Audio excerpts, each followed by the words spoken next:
Panginoon, maraming salamat po sa araw na ito, sa panibagong araw na iyong ipinagkaloob upang kami ay matuto.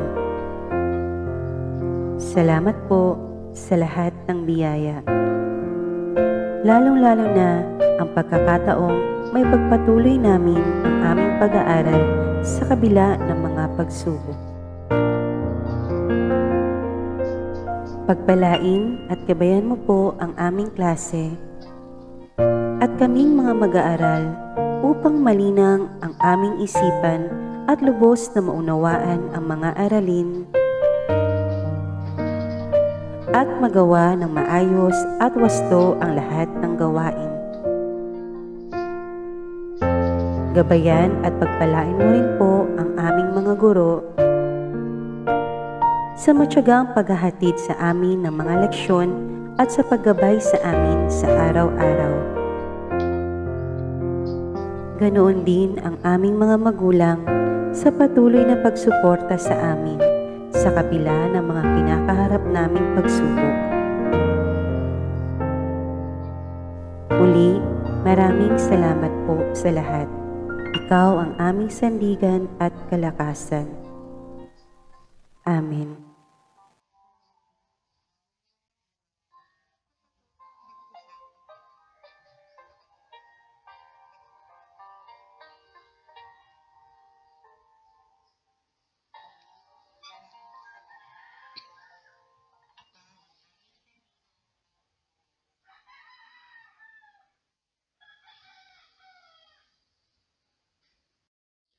Mga kababayan, ang pambansang awit ng Pilipinas. Kayang magiliw, telas ng sinakalan, alam ng puso, sa dikit mo'y buhay. Lupang hinirang, tuyag ka ng magiting, sa manlulupin, di ka pasisingil, sa nagagang tutok sa simoy at sa langit mong pagaw, ay hinagang tulad, awit sa pagkayang minamahal. Ang isang ng matawad mo'y tagumpay na nagtitindig, ang bituin at araw niya kailan pang ay di magtitindig. Lumalang araw ng walhagit pagsinta, mo'y langit sa piling mo. Ang inigaya ng pagkay mga api, ang mamatay ng dahil sa'yo.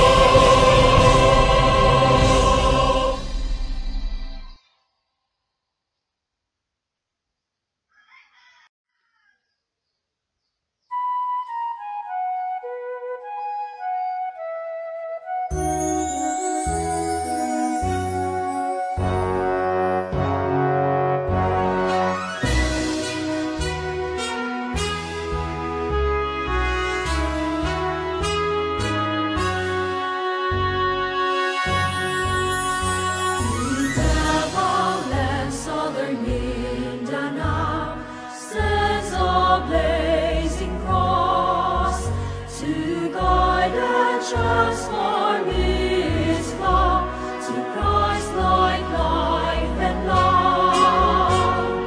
Red, white, and blue forever be symbols of the heavenly. Hail, Holy Cross, thy glory we proclaim. With gratitude and hope we sing thy name. Ex fide ad veritate, in our need we obey. See thy radiance exalts, to grant us wisdom that directs in a search for meaning and the truth, who is Jesus Christ our Lord. Red, white, and blue forever be symbols of the heavenly.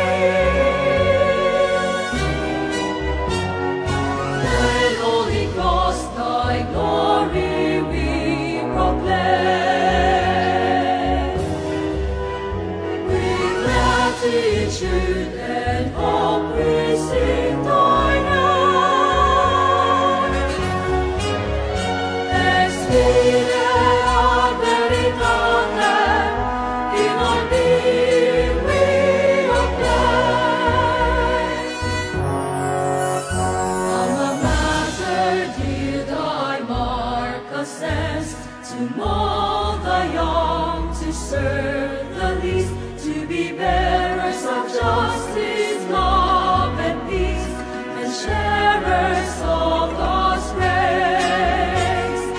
Red, white, and blue forever be symbols of the heavenly. Thy holy cross, thy glory we proclaim. With gratitude and hope we sing thy name. Expire ad veritatem, in our being we acclaim. On thy holy cross, stand for our mission. With the Blessed Mother Mary, we are led in our journey of faith. Thy holy cross, thy glory we proclaim. With gratitude and hope we sing thy name. Expire ad veritatem, in our being we acclaim. Expire ad veritatem, in our being we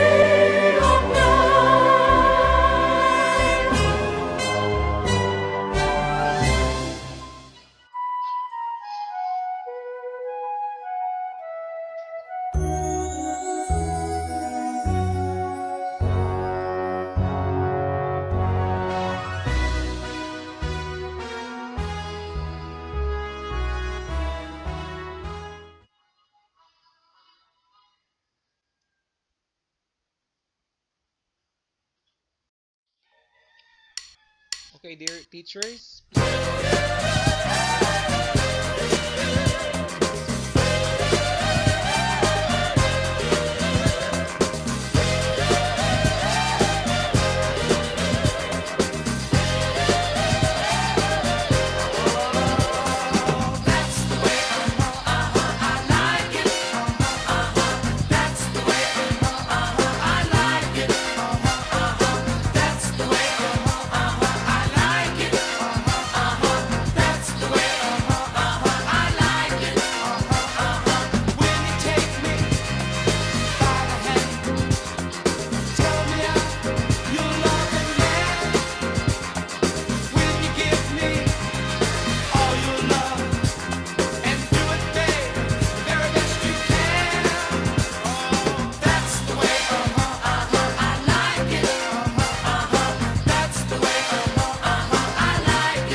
okay, once again, good morning. For this day, our topic is qualitative method, research design, and participants. So let's have first know what is qualitative research. Qualitative research involves collecting, analyzing non-numerical data. Um, Example, text, video, or audio to understand concepts, opinions, or experiences. It can be used to gather in-depth insights into a problem or generate new ideas for research. So in qualitative research, it is commonly used in humanities, in social sciences, in subjects such as anthropology, sociology, education, health, sciences, history. So we are also one of the students or researchers that will be involved in doing research, whether it is qualitative research or quantitative research. So qualitative research method. So each of the research approaches involve using one or more data collection methods. These are some of the most qualitative methods. Number one, we have observation, recording what you have seen, heard, or encountered in detailed field notes. So example, observation checklist is used to record the behavior of the participants, no? Using the sense of your sense, using our senses, like for example, our eyes or sense of sights, hearing, and even sense of touch. So this is part of the observations. Number two, we have interviews, no, personally asking question in one-on-one conversations. No, for example, questions in the interview guide reflects the concept that are embedded with the research question and the conceptual framework of the study. So this is very common. This is and it is widely used as we conduct whether it is qualitative or quantitative research. For number two, we have focus group. Three, for focus group, asking questions and generating discussions among a group of people. So, example involves gathering people from similar background or experiences together to discuss specific topics of interest. Then we have the survey. This is also very common.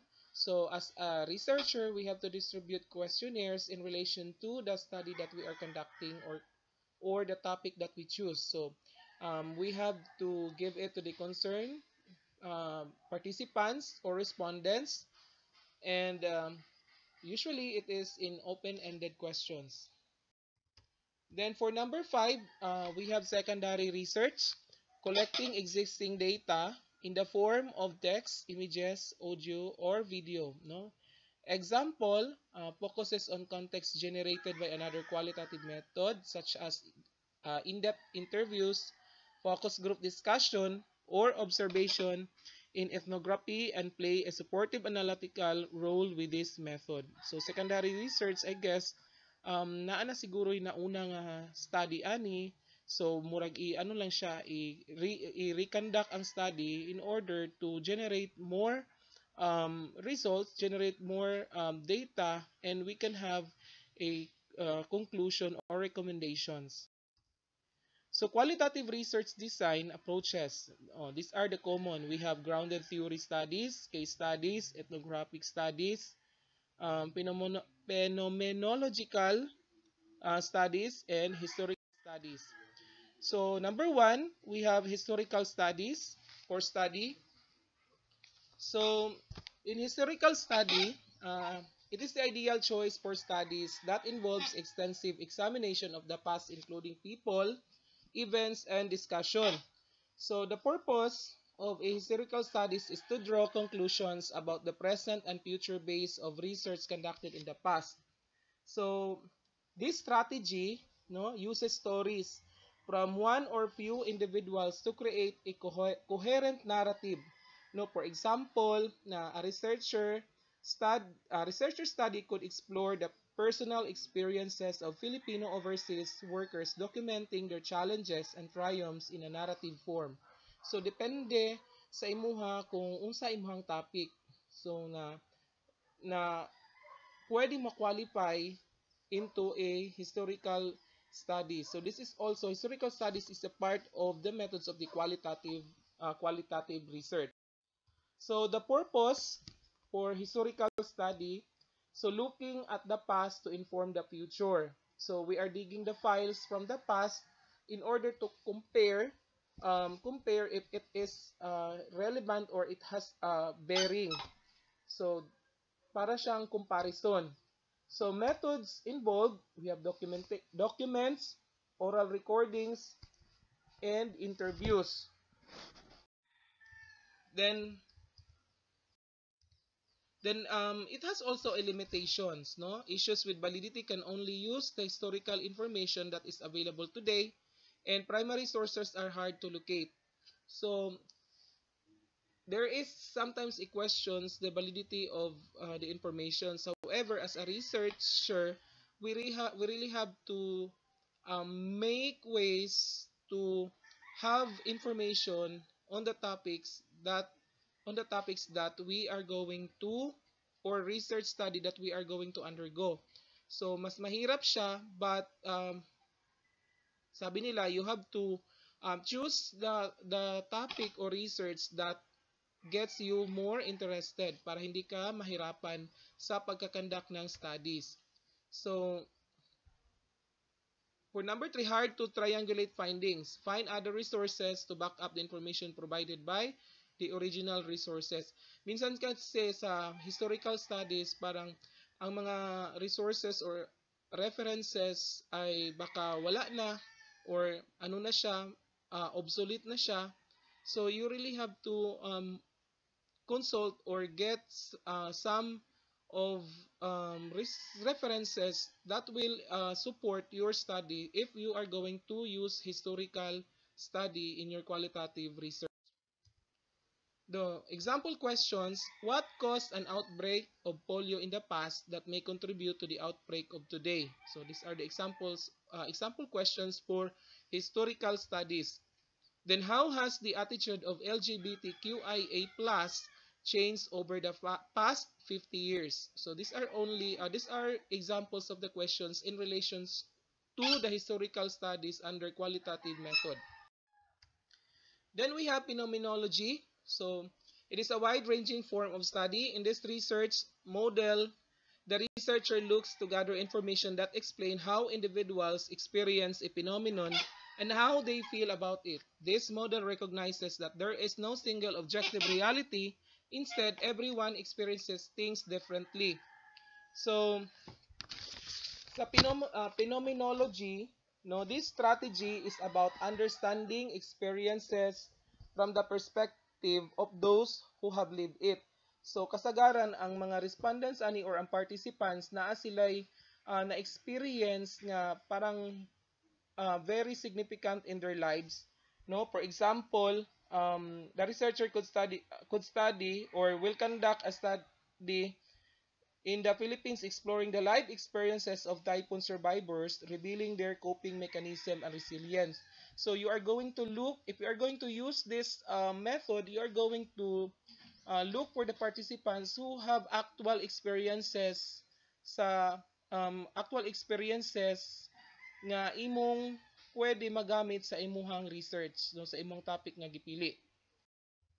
So the purpose of this phenomenology or is to use to describe the life experiences of individuals. So meaning na sinati gyud siya sa imong participants, dili siya pwede nga mamugna-mugna. So the methods, of course, participants observation, in-depth interview with open-ended questions, and conversation and focus group. Then strength, descriptive phenomenology is a powerful way to understand subjective experience and to gain insights around people's action and motivations cutting through long-held assumption and challenging conventional wisdom. It may contribute to develop of new theories, changes in policies, or changes in response. So there are also limitations under the phenomenology, no? Do not suit all health research question. Participants may not be able to express themselves articulately enough due to language barrier, cognitions, age, or other factors. So in this case, no, sometimes it could be the participants will deny because of course this is a live experiences, baka nagkakaroon sila ng trauma, so they cannot express their feelings on or to look back what happened to them, no? Then of course language barriers, baka hindi nila maintindihan masyado. So and also cognition or yung how they understand the question So minsan our question kanang ginasulat siya og English, but we have also to translate it. Then again, their response also will be translated into English. So parang medyo may barriers in terms of the use of language. Then next is gathering data, and data analysis may be time consuming and laborious. Kasi then the result require interpretation without research bias. Then do not produce easily generalizable data. So example questions under phenomenology. So how do cancer patients cope with a terminal diagnosis? So what is like to survive in plane crash? So kani pa lang sa example question, no, if for example if you are conducting research with those patients under cancer pero having a cancer, parang um, mahirap siya because medyo mahirap siya kasi you are going to interview with them how they feel, how they are coping up with that diagnosis. Baka hindi nila ma-express yung sarili nila, baka maging emotional sila during that time during the time of interview. Then the third, we have the grounded theory. So sa grounded theory, the purpose of the grounded theory is to develop a theory surrounding a social issues. So dito naman siya sa grounded theory. This approach generates theory from data, meaning it involves collecting data and developing a new theory that explain the patterns of data. As I understand this one, parang may conducted study na siya, and gusto mo siyang i-conduct study ulit to have or to create a new theory out of those studies, no? Grounded theory is unique among qualitative design approaches because it depends solely on the data gleaned through the research process. In this sense, the participant helps shape the study. So what's the purpose of grounded theory? So theory development. So may mga nagdaan ng nakandak na study, then i-restudy siya so that you can have again another theory. Maybe it could be helpful to you as researcher and also to the society or to your participants. So methods for grounded theory is theoretical sampling is a key aspect of the sampling stage of grounded theory. Recruitment continues until the same finally represent all aspects that make up the theory the data represent. Then observation and examination of documents. Of course, we have to validate those documents that you are going to use, no, to avoid biases and to ensure that your research is reliable based on evidences and authentic.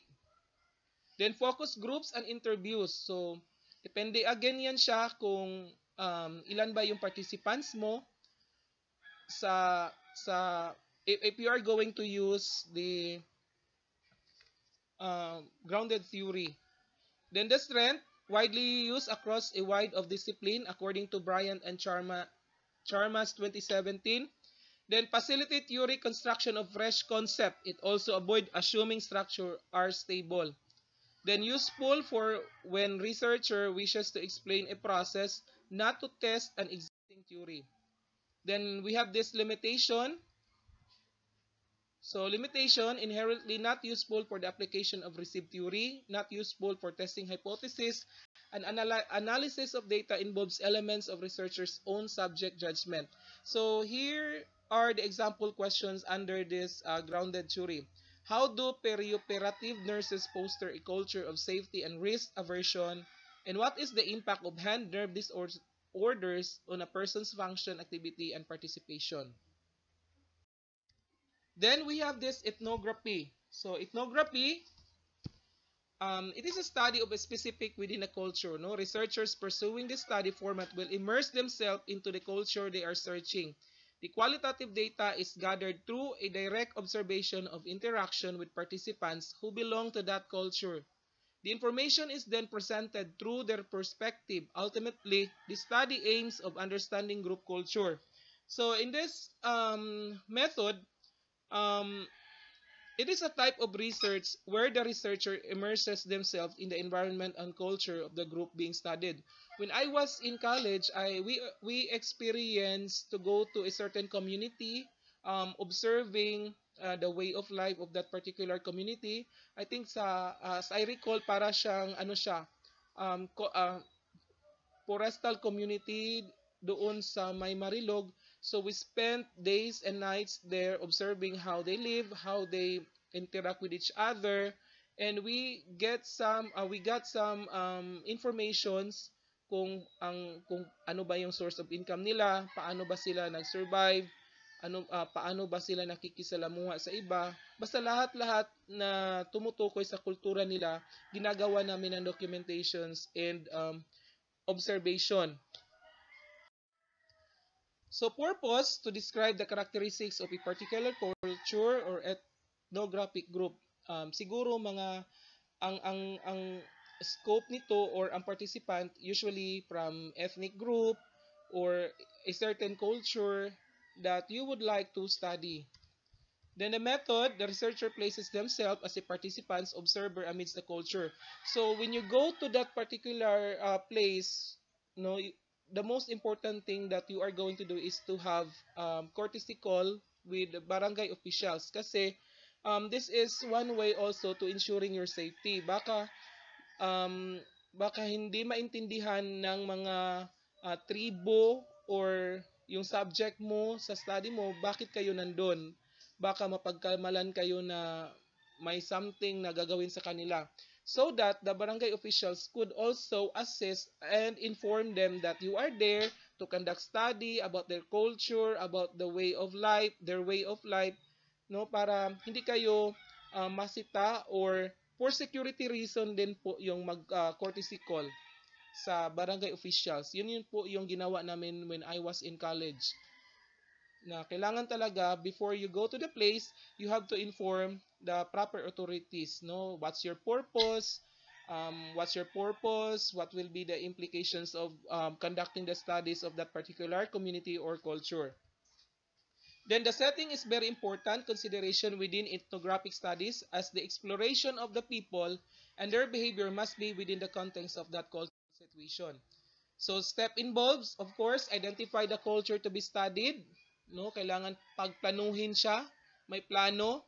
Then second, identify the significant variables within the cultures. Then review existing literature, baka to compare, baka it would be helpful also to understand more of the culture, more of the people of that particular community. Then gain entrance, immerse within the culture or observe the culture. So you are there, you have to be with them. Kasi since you are an observant, you have also to accept, no, kung paano sila mamuhay. Then acquire the information. Number 7, gather data, describe the culture, develop theories. Then this ethnography also has a limitation, no? Biases can be apparent because a researcher will always bring with them. Of course, as we conduct, makakompare magyud ka sa imong kultura o kultura nila. So, baka may impact din yan siya, the way you interpret their the experiences you gain and the experiences that you also have. Then, genuine cooperation engagement from the people may not always be forthcoming and rapport might be difficult to establish. Difficult siya kasi foreign kayo sa kanila. So they have this agam-agam, bakit kayo nandun? Kaya nga, you have to communicate with the barangay official so that this particular community or people should be enlightened, should be aware that you just conducting the a research about their culture or ano ba yung topic mo na kailangan mo sila. Then there can be a greater cost involved for this study type than others. So kung culture or tribes, so ang mga tribo na amang gina dito sa lagyo sila. So of course, makagasto gyud siya. And then the accommodation also. No, due to the need for transport, accommodation, and researcher time that is spent in the field among the participants. This can be greater than what would be spent in a different research methodology where the engagement may be limited to a laboratory or shorter duration. For example, ang imuhang tribo na gustong istadihan is outside Davao City or outside Davao City, then you have to go there because upon choosing your topic, it is in the matter of the interest, no? So since you are interested with the culture of that particular people, so you are also obliged to make sacrifices, no? Transportation, accommodations, you have to go there, immerse yourself to understand more and to have your study successful. Then strength, direct insights into the lives and experiences of the people and the group of interest, then allows for rich detailed data to be collected, then provides an opportunity for researchers to uncover new unknown ways of thinking. Researchers may become aware of behavior, trends, and beliefs that are present within one culture, although this may be previously unknown to other culture. This enables new opportunities for improved ways of viewing and solving issues within the culture. So baka through your research, you can discover things that could help also to the participants sa kanila. Kasi as a researcher, you will recommend based on the results of your study. Then, example questions for phenomenology. What expectation and belief with a specific communities hold about their healthcare options? Then, what barriers are certain communities experiencing in relation to different health care access? Then, the last one is the case study. So, one of the most common qualitative designs are used to examine a person, group, community, or institution. Researchers often use a bounded theory approach that confines the case study in terms of time or space. So, in case study naman, this involves an in-depth study of a particular case or situation. A case study can involve the use of multiple sources and various types of data collection method. So the purpose, in-depth description of the experiences of a single person, a family, a group, or a community or an organization. That's the purpose of the case study. Then methods involved, of course, observation, very common, interview, oral recordings, and documents. So strength in case study, ability to explore and describe in depth an issue or event, then develop an understanding of health, illness, and health care in context. So health, kung health related ang imuhang topic, then you would know the implication, you would know the status, or you can also suggest after you conducted the studies, you can also suggest kung ano ang dapat nilang gawin. Then single case can be used to develop or disprove theory, can be used as a model or prototype. So limitation for the case study, labor intensive and generates large diverse data sets which can be hard to manage. Then case studies are seen by many as a weak methodology because they only look at one person or one specific group and aren't as broad in their participant selection as other methodologies. So parang in this method or design, baka isa lang yung or one or two participants lang yung i-cover mo. So dapat i-cover mo. So that's why parang may may lapses din siya. So as a researcher, you have to devise a particular strategy in order to get the data that you want. So example question for the case study, does thalidomide cause birth defects? Does exposure to pesticide lead to cancer? So these are the example question under case study research design. How to select research participants for qualitative research? No, sa historical study, it depends on your topic. So, how to select research participants for qualitative research? Of course, make a list. No, you have to identify your participants, whether it is a student or a teacher. So this might include their profile. No, it could be their age, gender, income, religion, geographical region, and marital status. So make a list. Then number 2, identify and sample every person. So identify and sample every person who meets the sample criteria. This work for studies with sample characteristics that target a very narrow group. So if searching a customer service, for example, in a small business, of course, katong naa na didto ang imong pwedeng mahimong participants. Dili na kakailangan muadto pa sa lain. So location is very important para dili ka maglibog. So identify a location where you can personally select your sample. Kung school siya, what particular school, what's the address of the school, kung teacher siya, unsa siya nga klase na teacher, unsa ba ang studies mo, kanilang ba nga major nga teachers nga naay major ani. It depends on the study or research that you are going to conduct. Then ask participants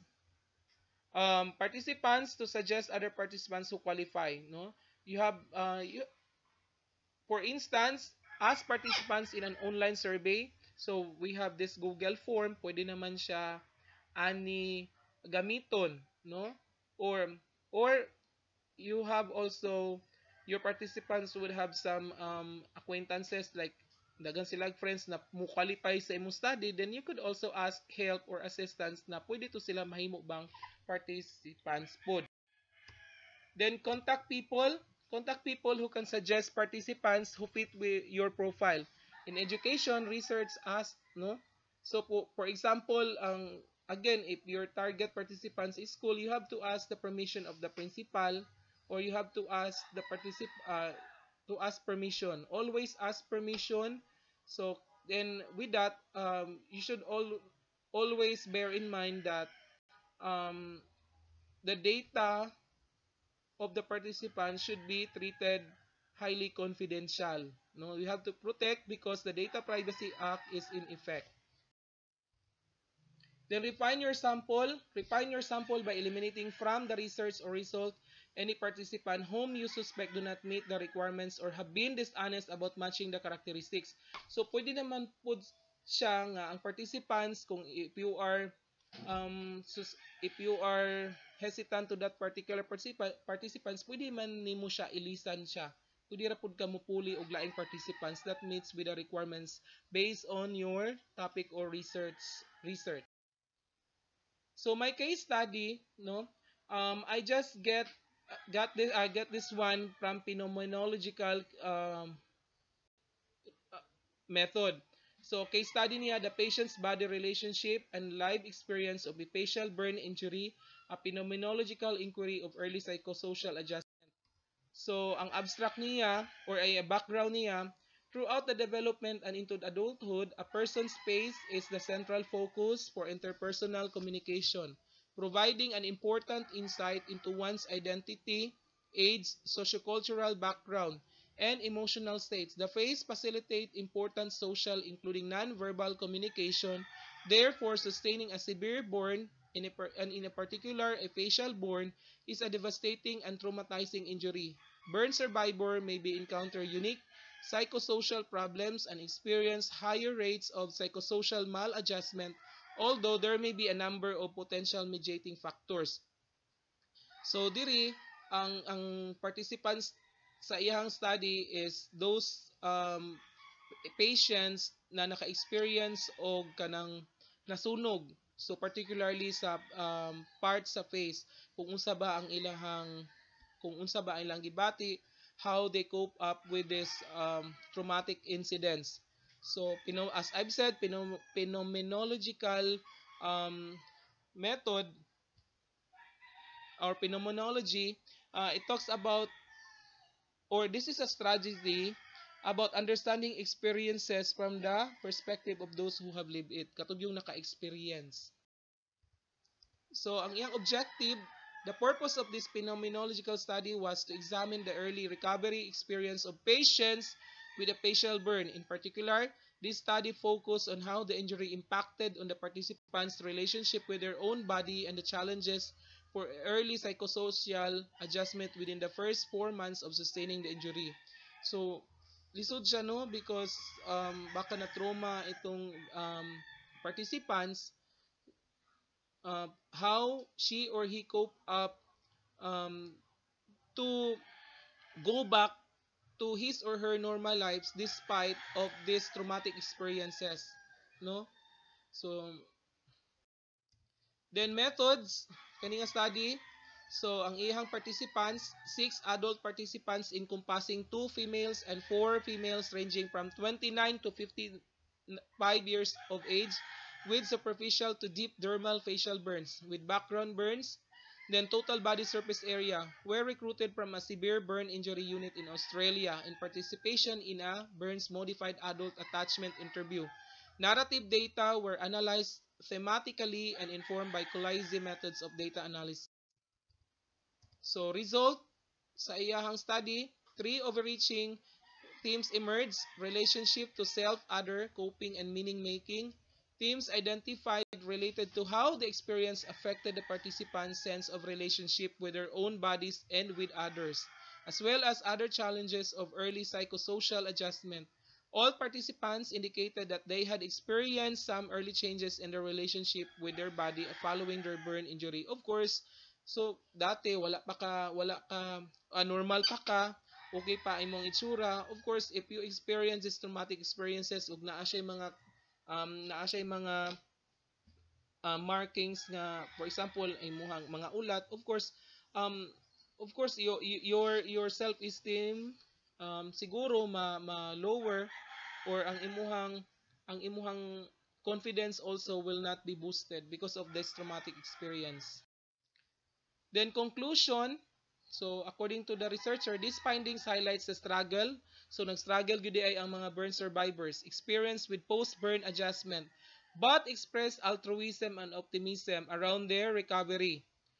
Past trauma was observed to be a significant findings in this sample. Understanding the life experience supports the way clinical and family systems can foster positive adjustment and coping. Consequently, multidisciplinary burn teams and healthcare professionals need to understand the principles of trauma-informed care and translate this into practice in the treatment of this group of patients. So, live experiences. Understanding the live experiences of the victim. So, nanagid siya ikausaban. From normal to distorted life na nila, no, nga naa na sila naka-experience sila og sunog sa ilang lawas. So implications, no, the implications of qualitative research design is that participants experiences, subjective meanings and context were encouraged and included in the knowledge built from qualitative research. So qualitative research method bring the researcher in direct interaction with the participants, which aids in understanding the complexities of human behavior. So as a researcher, we have to interact with them. Of course, we have ways like, for example, interview, focus group, distributing questionnaires. So interaction with the participants is a key for your study to be successful. Then aside from that, as a researcher, you have the option which qualitative research designs you are going to utilize. Of course, that suits the topic that you choose. So, ang importante lang yun, ana, is you have to protect the data of the participants and make sure that your participants also will participate, will give the exact data that you are needing. So, it also has an opportunity that helps you to pursue an in-depth original study about the topic which interests you. So again, the Data Privacy Act is still existing. So as a researcher, you really have to take care of those data extracted from your participants or your respondents.